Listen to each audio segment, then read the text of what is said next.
السلام علیکم۔ میں ہوں عدنان عادل اور آپ دیکھ رہے ہیں میرا ویلاگ عدنان عادل جرنلسٹ۔ اگر آپ کو میرا تجزیہ اور تبصرہ پسند آئے تو میرے ویلاگ کو سبسکرائب ضرور کیجیے گا۔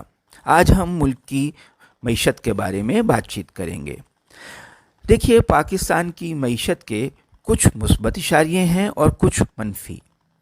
ملک کی گاڑی درمیانی رفتار سے آگے بڑھ رہی ہے، البتہ عوام کو مہنگائی کے سخت جھٹکے برداشت کرنے پڑ رہے ہیں جو اب خاصے تکلیف دہ ہو چکے ہیں۔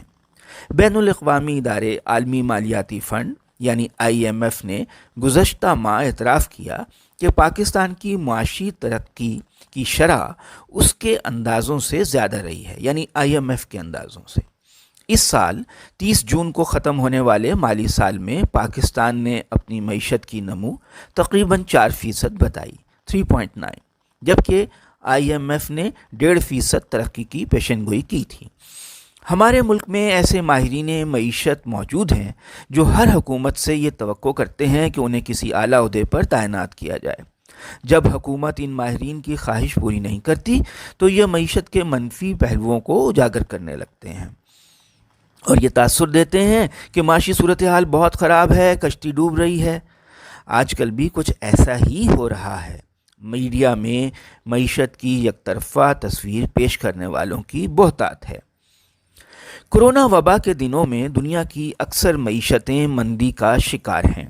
ان حالات میں پاکستان میں اقتصادی سرگرمیوں کا تخمینے سے زیادہ ترقی کر لینا اس لیے ممکن ہوا کہ حکومت نے کچھ خاص اقدامات کیے تھے۔ ایک تو اسٹیٹ بینک نے قرضوں پر شرح سود خاصی کم کر دی تھی، جس سے سرمایہ کاروں کو کاروبار کرنے میں آسانی ہوئی۔ کاروباری لوگوں کے لیے تو حکومت نے خاص طور سے کم شرح سود پر قرضے مہیا کیے۔ احساس کیش پروگرام کے تحت مستحق خاندانوں میں اربوں روپے کی امداد تقسیم کی گئی، جس سے ان کی قوت خرید میں اضافہ ہوا، تجارت کو فروغ ملا۔ یہ سارے اقدامات کم و بیش اب بھی جاری ہیں۔ اسٹیٹ بینک نے اگلے روز قرض کی شرح سود میں بہت معمولی سا اضافہ کیا ہے، یعنی 7 سے 7.25 کر دی ہے۔ اس لیے امید یہی ہے کہ رواں سال بھی معاشی ترقی کی شرح 4% سے زیادہ رہے گی، جو موجودہ حالات میں اچھی پیش رفت ہے۔ حکومتی پالیسیوں کا نتیجہ ہے کہ ملک میں تعمیرات کے شعبے میں تیزی آئی ہے۔ سیمنٹ کی کھپت، پراپرٹی کی قیمتیں زیادہ ہو گئی ہیں، کاروں اور موٹر سائیکلوں کی ملکی پیداوار اور فروخت میں بہت اضافہ ہوا ہے۔ اندرون ملک سیاحت طبقے کی خوشحالی کے اشاریے ہیں۔ برآمدات کی اشیاء بنانے والی صنعتوں کی پیداوار کا گراف اوپر گیا ہے۔ اس سال چاول اور کپاس کی پیداوار گزشتہ برس کی نسبت بہت اچھی ہوئی ہے۔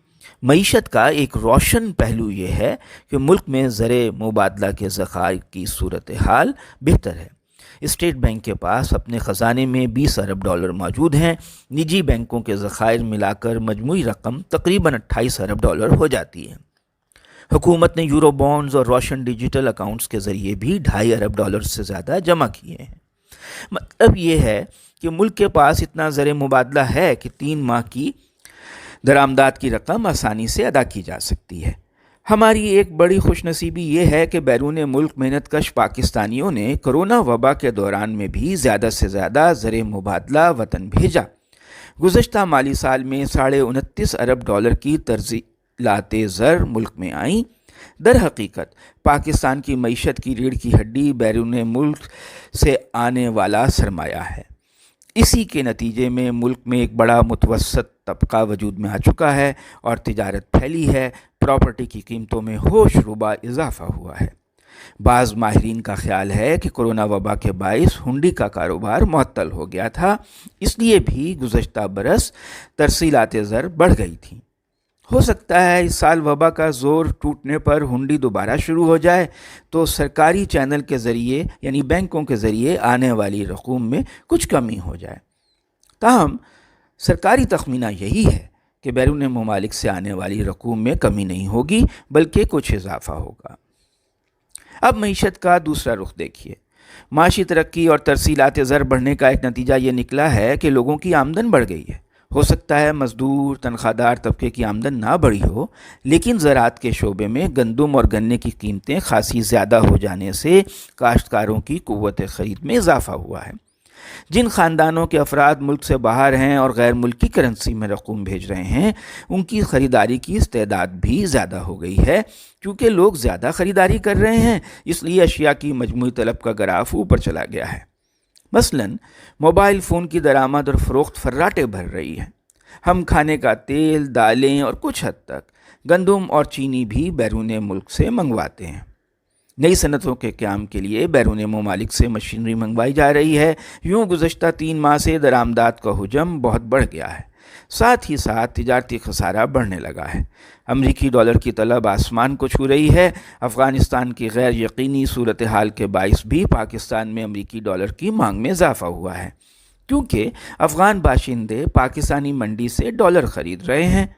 مرکزی بینک نے $1.25 ارب اپنے ذخائر سے مارکیٹ میں ڈالے تاکہ کچھ استحکام آ جائے، لیکن ڈالر کی قیمت رکنے کا نام نہیں لے رہی۔ یعنی آپ دیکھیے کہ $1 جو ہے وہ 170 روپے کا ہو گیا ہے۔ پاکستانی روپے چند ماہ میں 17-18 روپے نیچے چلا گیا ہے۔ جب روپے کی قدر کم ہوتی ہے تو ہر چیز کی قیمت بڑھ جاتی ہے اور مہنگائی ہو جاتی ہے۔ یہ بات عوام الناس کے لیے پریشان کن ہے۔ تجارتی خسارے کو کم کرنے اور روپے کی قدر کو مستحکم کرنے کی ضرورت ہے۔ ایک طریقہ تو یہ ہے کہ حکومت فوری طور پر چند ماہ کے لیے غیر ضروری اشیاء کی درآمد پر پابندی لگائے تاکہ درآمدی بل کم ہو سکے، تجارتی خسارہ ایک حد سے آگے نہ بڑھے۔ اگر یہ کام نہ کیا گیا تو معیشت واپس اسی جگہ پر چلی جائے گی جہاں مسلم لیگ نون کی حکومت چھوڑ کر گئی تھی کہ ملک زر مبادلہ کے شدید بحران کا شکار اور نادہندگی کے دہانے پر آ گیا تھا۔ پاکستان کو ایک بار پھر دوست ملکوں کے سامنے زر مبادلہ کے لیے جھولی پھیلانا پڑے گی۔ اگر چند ماہ تک اسمارٹ فون، میک اپ کا سامان، غیر ملکی دودھ، مکھن، پنیر نہیں آئے گا تو کوئی قیامت نہیں آ جائے گی۔ ہمیں اپنی چادر کے مطابق پاؤں پھیلانے چاہیے۔ مہنگائی کے خلاف بھی حکومت کو ٹھوس اقدامات کرنے ہوں گے جن کا اثر لوگ محسوس کر سکیں۔ 3 برسوں میں محنت کش طبقے کی قوت خرید آدھی رہ گئی ہے، اس کا مداوع کرنا بہت ضروری ہے۔ وفاقی حکومت بجٹ کی دیگر مدوں سے رقوم کاٹ کر احساس کیش پروگرام کی امدادی رقم اتنی بڑھا دے کہ غریب لوگ زندہ رہنے کے لیے کم سے کم آٹا، چینی، گھی تو خرید سکیں۔ 16 گریڈ تک کے سرکاری ملازموں اور پینشنروں کو مہنگائی الاؤنس ملنا چاہیے۔ اگر کم آمدن والوں کو مہنگائی سے ریلیف نہ دیا گیا تو ملک میں سماجی بے چینی پیدا ہوگی، جس کے سیاسی نتائج نکلیں گے۔